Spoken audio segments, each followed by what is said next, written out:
What's up, Juventini? Ton to discuss. Zirkzee, is there a chance for him to join Juventus in January? But there's also another name in the attack Juve has made first contacts on. Skira brings us the latest there. Then we look at the backline, the news around potential candidates there that could come in as cavalry. But Danilo, there's a turn of events there, and we'll go through that together before shifting the focus to the Derby d'Italia, Juve's next matchup against Inter. And we are set to see the change we've all been asking for. We're going to go through it together. I'm Berto. This is the AJ's Here channel dedicated to Juventus. It's October 24th. Let's rock with the news. First things first, for any of you who have been patiently waiting to get your hands on these all-timer kit, the new 24-25 Juventus third kit, it is finally restocked in their official store. So good luck, head over there. I'm not sure how long the restocking is going to last. Now we get to the news of Zirkzee. We know where everything stands. Nico Skira brings us the reports.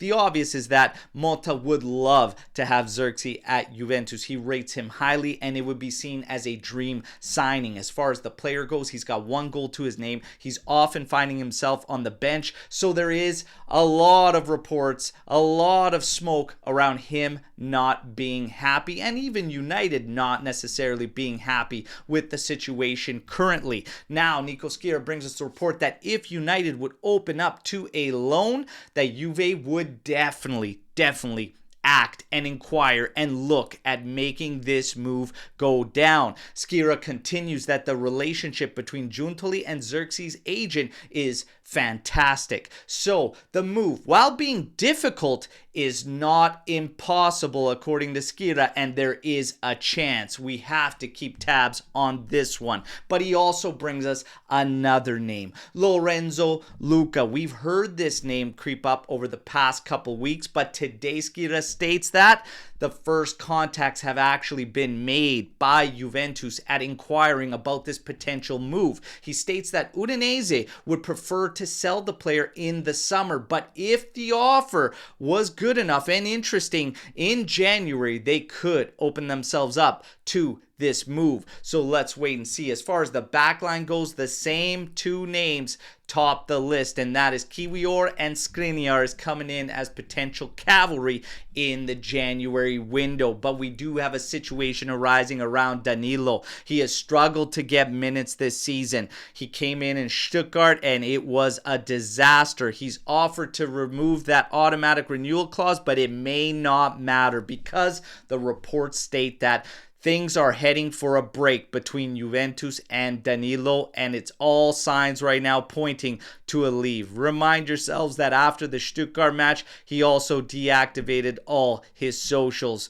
but all signs suggest bye-bye Danilo. Now we get to the Derby d'Italia. This is the big one. We've all got our minds set on this matchup, okay? And Motta gave the guys a rest, a day off after Stuttgart to mentally reset. They did have a team dinner, and Motta actually watched the Stuttgart match twice over. Talk about a sucker for punishment, man. I had to stop myself during the replay when the thoughts of chugging a bottle of bleach crossed my mind, okay? But all the power to you. You're a stronger man than I, Motta, okay? But for this match, we are set to see the change many of us has been asking for. And myself and Luca from JFTV on the post-match podcast after Stuttgart, check it out. Great session. We called for this as well. Yildiz at the 10 role, apparently being tipped off that is what we are going to see. Your lineup for that, the early projected lineup is this: Di Gregorio in goal, Cambiaso, Gatti, Kalulu, and Cabal. The exact backline myself, Trim, and Luca all agreed on.